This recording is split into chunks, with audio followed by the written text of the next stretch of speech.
Este tema que vamos a predicar hoy se titula Cuando los dioses hacen silencio. Y dice el Salmo 115, verso 3 en adelante: Nuestro Dios está en los cielos, todo lo que quiso ha hecho. Los ídolos de ellos son plata y oro, obra de manos de hombre. Tienen boca, mas no hablan; tienen ojos, mas no ven; tienen ojos, mas no ven; orejas tienen, mas no oyen; tienen narices, mas no huelen; manos tienen, mas no palpan; tienen pies, mas no andan; nos hablan con sus gargantas; semejantes a ellos son lo que hacen, y cualquiera que confía en ellos. Que Dios te bendiga y que Dios te guarde. Y ve ahora este tema interesante: cuando los dioses hacen silencio, con la actuación especial de José, el hijo de Jacob, Elías en el Monte Carmelo y Daniel en el Imperio Babilónico. Cuando los dioses hacen silencio. Buenos días, hermanos. Dios les bendiga. Vamos todos, por favor. Ya oraron, la niña oró porque el Señor dirige el tema. Vamos todos, por favor, a abrir nuestras Biblias a lo que fue nuestra lectura bíblica. Génesis capítulo 1, versículo 8. El título del tema es Cuando los dioses guardan silencio. Génesis 41, 8 dice: Sucedió que por la mañana estaba agitado su espíritu, y envió e hizo llamar a todos los magos de Egipto y a todos sus sabios, y le contó Faraón sus sueños, mas no había quien le pudiese interpretar a Faraón. ¿Cuánto dicen amén? Cuando los dioses hacen silencio. El rey de Egipto tuvo una noche 2 sueños que por lo visto indicaba el mismo acontecimiento y parecían anunciar una gran calamidad. El faraón no podía determinar su significado, pero continuaban turbándole esos sueños. Los magos y los sabios de su reino no pudieron interpretarlo. La perplejidad y la congoja del faraón se esparcía por todo el palacio. El alboroto general trajo a la memoria del copero la cosecha de su propio sueño. El copero recordó a José porque José le había interpretado un sueño en la cárcel, recuerden. Informó inmediatamente a Faraón cómo su propio sueño se había cumplido con el panadero que fue asesinado, ahorcado, y él fue liberado de la cárcel. Fue humillante para el faraón tener que dejar a los magos y sabios de su reino para consultar a un esclavo, pero estaba listo para aceptar el servicio del más infime con tal de que su mente atormentada tuviera paz. El faraón dijo a José: he tenido un sueño y no hay quien interprete tal sueño, pero he escuchado de ti que oye sueño para interpretarlo. Pero José le dijo a faraón: no está en mí, Dios será el que dé respuesta. ¿Cuántos dicen amén? La respuesta de José al rey revela su humildad y su fe en Dios. Modestamente, se quitó el honor José de poseer en sí mismo tal interpretación. No está en mí, dice José. Únicamente esto lo puede explicar, estos misterios, Dios. Entonces Faraón procedió a relatar su sueño. Ustedes saben el sueño. Faraón dijo a José: en mi sueño parecía que estaba a la orilla del río y que del río salían 7 vacas gordas y hermosas, de buen parecer. Pero otras 7 vacas subían del río detrás de ellas, flacas y de feo aspecto, tan feas y tan horribles que nunca ha visto semejante en toda su vida, le decía el faraón. Las vacas flacas devoraban las gordas y las hermosas. Y para faraón, él quería una interpretación de tal cosa. Entonces, las apariencias de las vacas flacas eran tan feas, tan horribles, que él despertó y después volvió a dormir y vino el sueño de las 7 espigas llenas y hermosas, y que otras 7 espigas marchitas y quemadas por el viento solano, crecieron sobre ella y las espigas feas devoraban a las 7 espigas gordas y hermosas. Esto Faraón le contó a los magos, pero no hay quien lo interprete. Entonces, el sueño del faraón es uno, dice José, y es el mismo. Dios le ha demostrado al faraón lo que va a pasar. Habrán 7 años de qué? De abundancia y de cosecha. Este periodo sería seguido por 7 años de hambre o de escasez. Mucha hambre y mucha escasez iba a venir. La repetición del sueño era evidencia de que la cosa mala iba a venir. Entonces José le sugiere a Faraón que era necesario que él provea de un hombre que administrara bien los 7 años de abundancia para cuando vinieran los 7 años de escasez, él pudiera tener su suficiente alimento para toda la nación y todo el imperio. José fue un buen administrador. El mismo José le recomienda al faraón que debe de poner un buen administrador para administrar los 7 años de abundancia.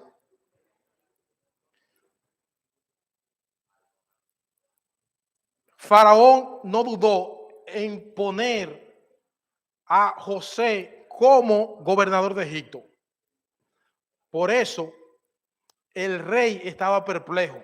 Por algún tiempo consideró poner a otra persona, pero Dios le mostró a Faraón por medio de José que Dios es el que posee toda sabiduría.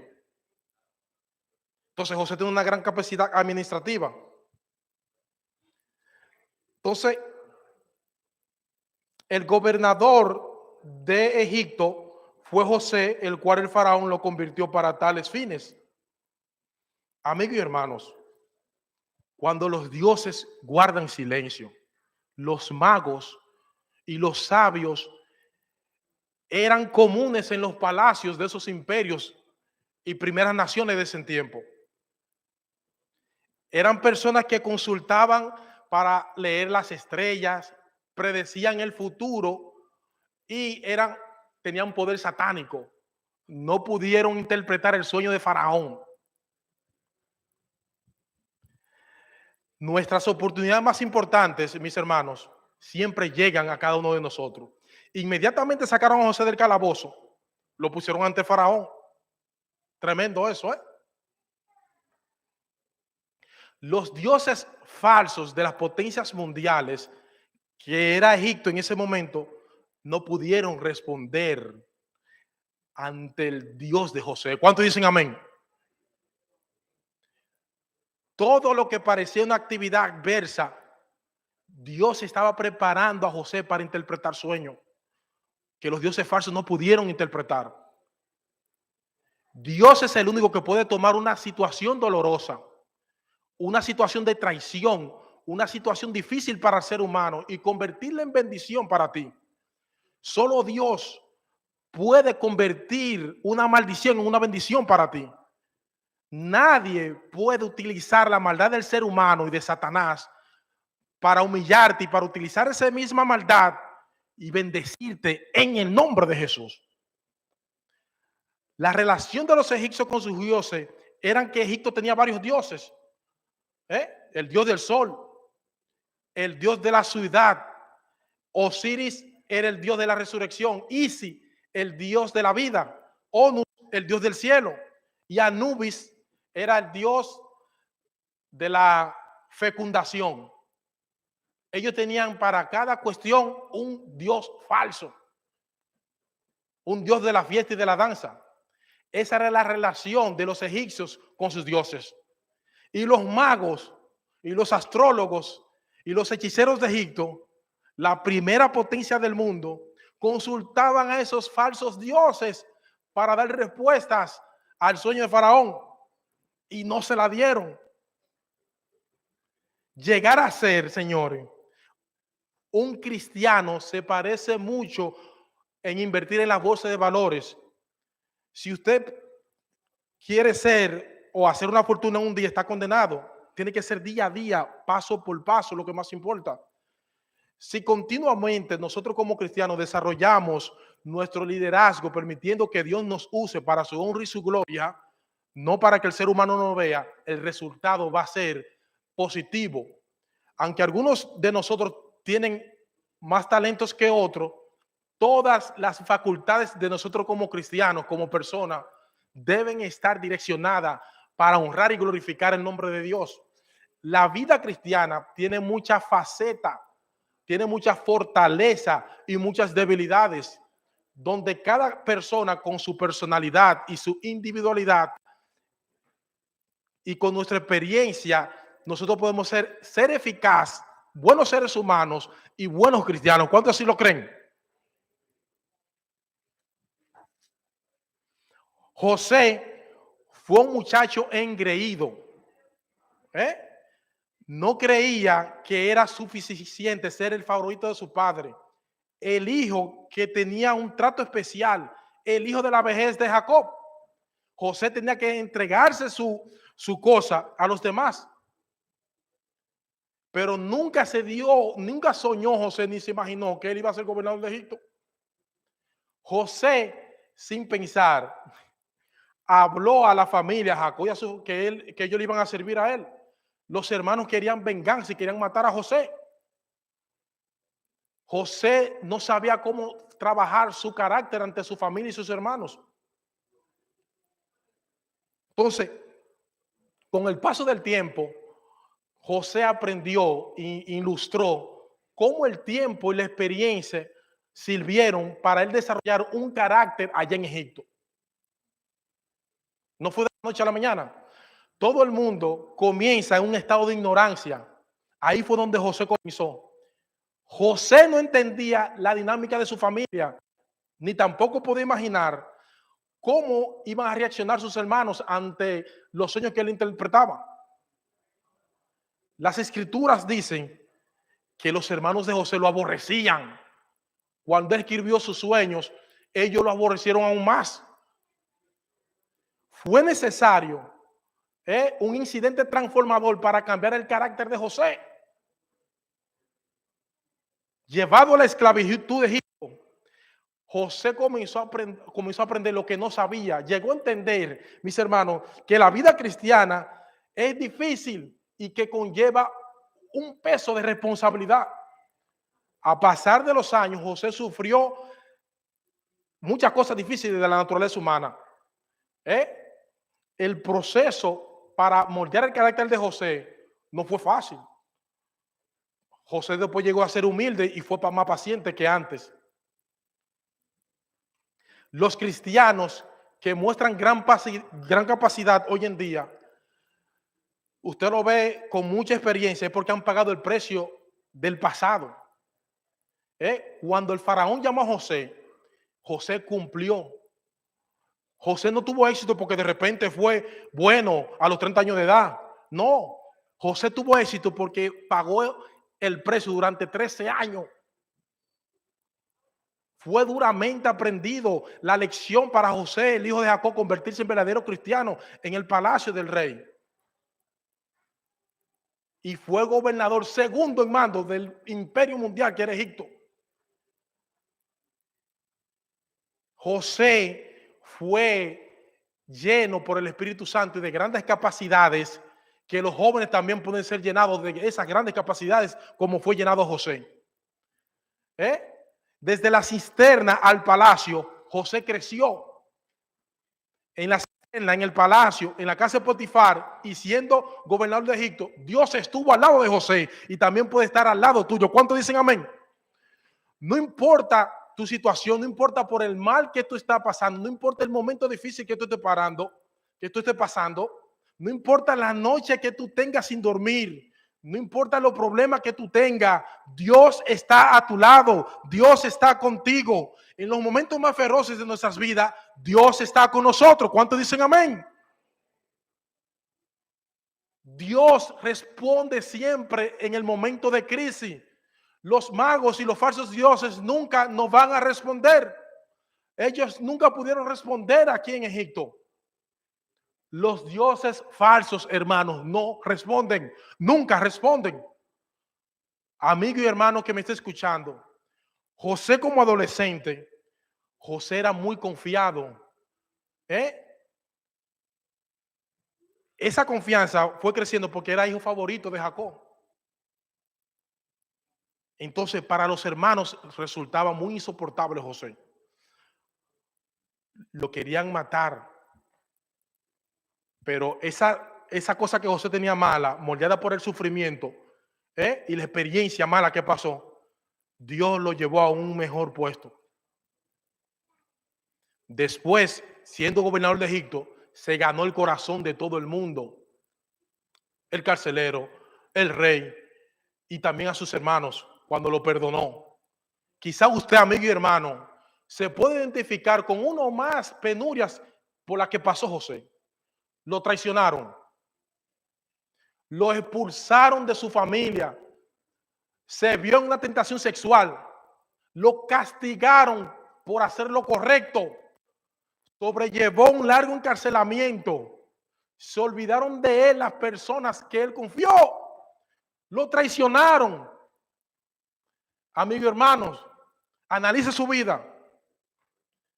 ¿Cuál elemento de esto le puede ocurrir o le ocurrió o le ocurrirá? José se comportó en cada caso con respuesta positiva y cada caída que él tuvo era un paso hacia adelante, no hacia atrás. Nunca dijo, ¿por qué a mí me pasa? Ay, ¿por qué a mí? ¿Y por qué a mí? Siempre decía, ¿qué debo hacer ahora? ¿Me voy a quedar en el hoyo? ¿Me voy a quedar en el problema? Hay que salir de ese hoyo, hay que salir del problema hacia adelante. ¿Cuándo dicen amén, hermano? Cuando usted esté enfrentando un revés, una tristeza, un dolor, que no pueda dormir, por cierto problema que usted tenga, copie la actitud que tuvo José y esté consciente de que Dios está siempre con usted. No hay nada más real en esta tierra que la presencia de Dios en nosotros. ¿Cuántos dicen gloria a Dios? Hay que seguir confiando en Dios. Lo que importa no son los sucesos o las circunstancias de la vida, sino nuestra manera que nosotros tenemos la actitud ante tal situación. Cada circunstancia puede ser usada para bien, aunque otros no quieran causar daños. Los falsos dioses nunca pudieron responder el falso sueño, porque el único Dios que responde es el Dios verdadero. Y si los dioses hubiesen respondido, hubieran respondido una mentira, una interpretación falsa que no se hubiese cumplido. Vamos al capítulo 18 de Primera de Reyes, por favor, hermano. Encontramos allí cuando los dioses también hacen silencio. El compromiso leal de Elías nos impresiona y nos presiona y nos presenta un reto. Elías fue enviado para confrontar, no para consolar. Y habló la palabra de Dios a un rey que rechazó su mensaje. Solo porque era Elías, porque era cristiano, porque era adventista. El profeta siguió adelante su ministerio para Dios. Elías, aunque habían otros profetas fieles a Dios. A pesar de que Elías estaba solo en su confrontación con Acab y Jezabel, no era el único en Israel que creía en Dios. Habían otras personas fieles como Abdías, que escondió 400 profetas de Dios. Acab y su esposa Jezabel adoraban a Baal, el dios más popular de los cananeos. Por lo general, los ídolos de Baal eran moldeados en forma de toro, representando la fortaleza y la fertilidad y reflejando poder y de placer sexual. Es interesante, hermanos, pensar en los sorprendentes milagros que Dios llevó a cabo por medio de Elías. Pero haremos bien en lo que pasó en el Monte Carmelo. ¿Ustedes recuerdan esa historia? Traslademos todo mentalmente al Monte Carmelo, a la montaña, a la loma. Vamos a la loma, vamos para allá arriba todo. Imagínense el pueblo completo, el país completo hacia el Monte Carmelo, a ver ese escenario.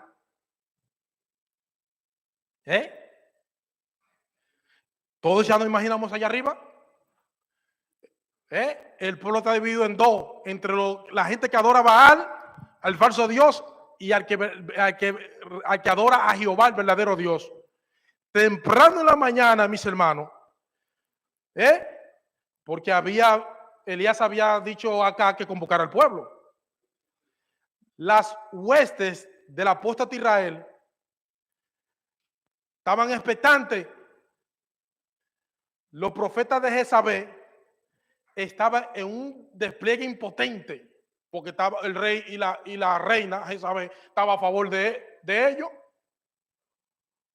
Pero en la cabeza de los sacerdotes estaba la historia de que Elías había pronunciado palabra de que habían 3 años y medio sin llover. Ellos tenían esa duda. Ay, Señor, él dijo que no iba a llover y así se cumplió. Entonces, frente al rey Acab y ante los falsos profetas, estaba Elías de pie, el único que se había presentado para vindicar el nombre de Jehová de los ejércitos, a quien todo el reino, toda la presidencia de la república culpaba, era Elías. Todos estamos en el Monte Carmelo, recuerden, imaginariamente. Elías solito. Pero sobre Elías y alrededor de Elías estaban las huestes del cielo. ¿Cuántos dicen amén? Ángeles excelsos con poder, sin avergonzarse. Elías, profeta, permanecía de pie delante de los falsos profetas, reconociendo el mandato que había dado Jehová a él, a Elías. Elías estaba solemne. El pueblo estaba calladito, no dijo ni una palabra. Elías dijo: ¿hasta cuándo estarán entre dos pensamientos? Si Baal es Dios, seguirle, o si Jehová, ir tras Jehová. En ese Monte Carmelo nadie dijo ni una palabra.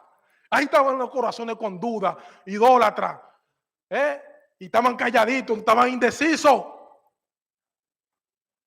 Estamos en el Monte Carmelo, recuerdo todos.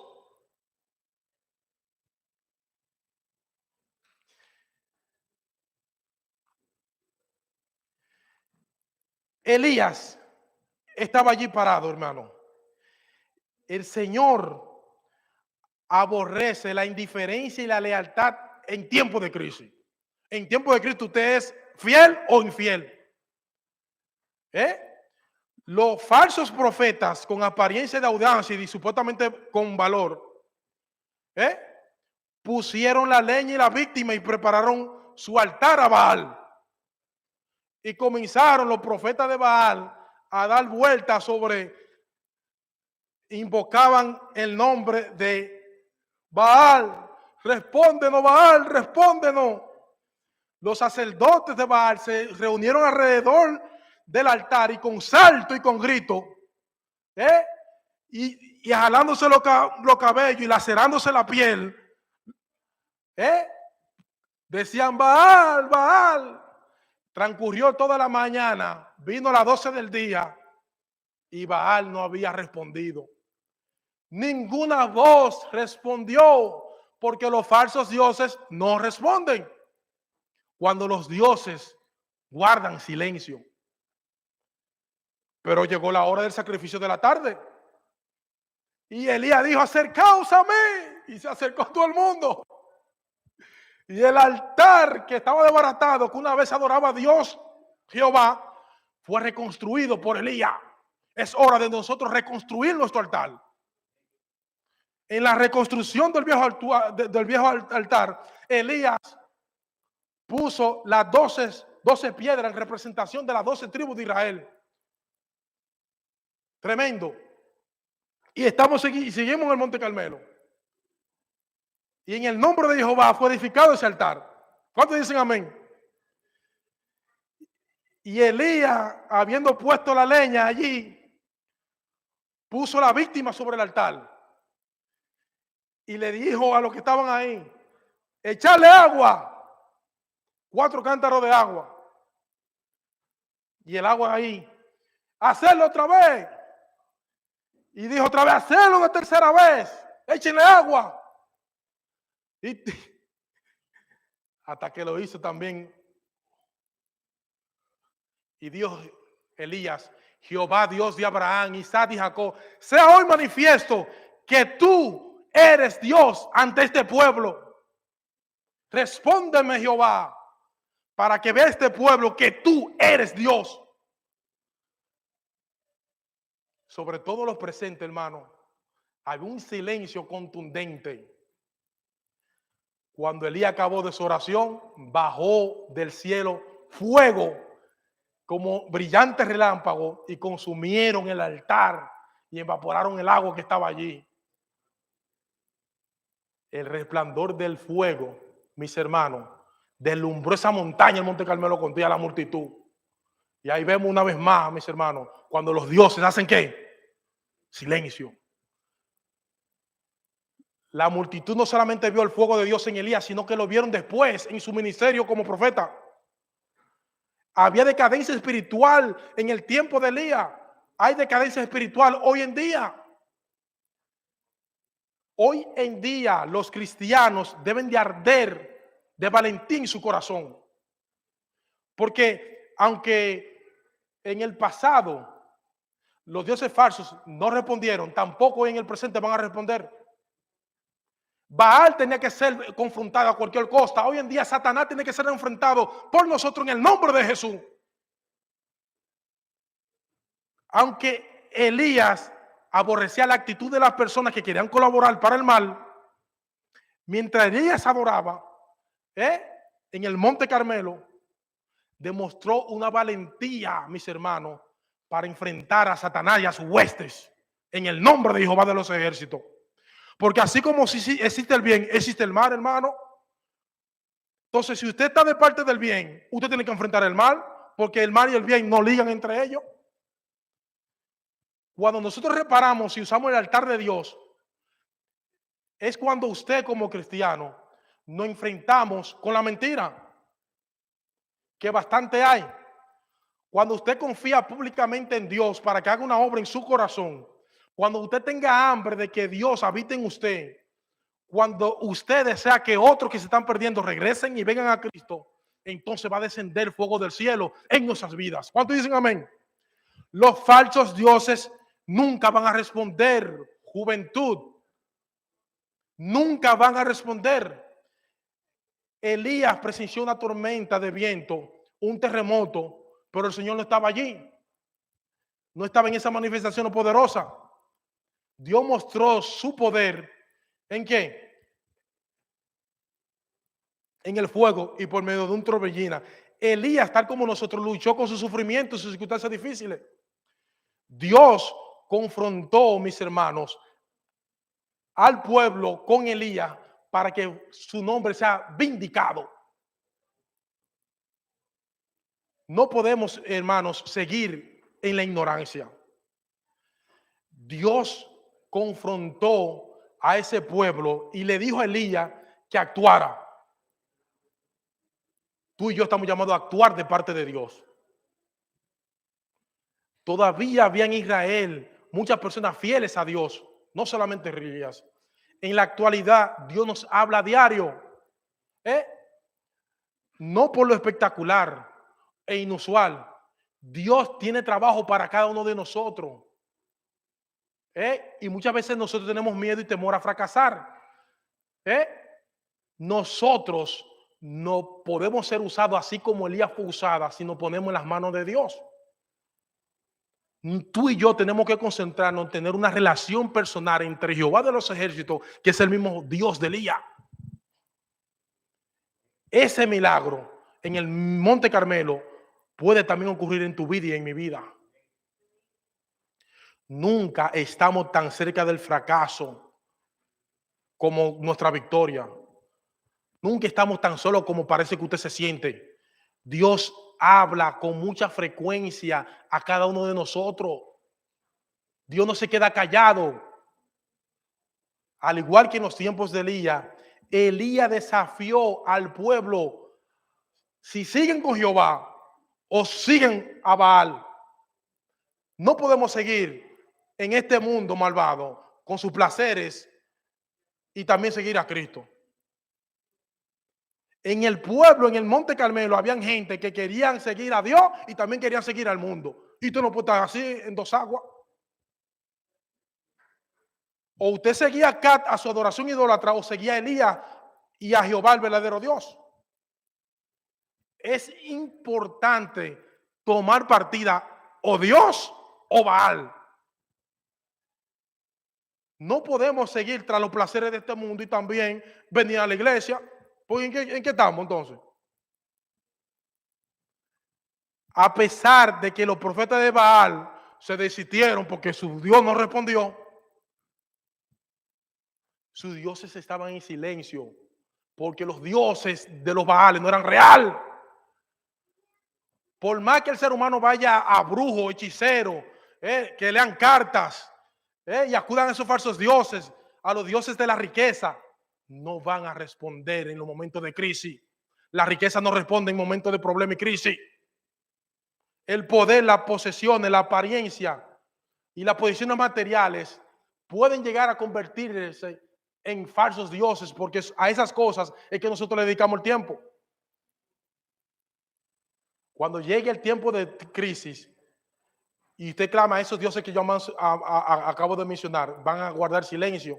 No pueden ofrecer respuesta a su problema, ni guía, ni sabiduría tampoco.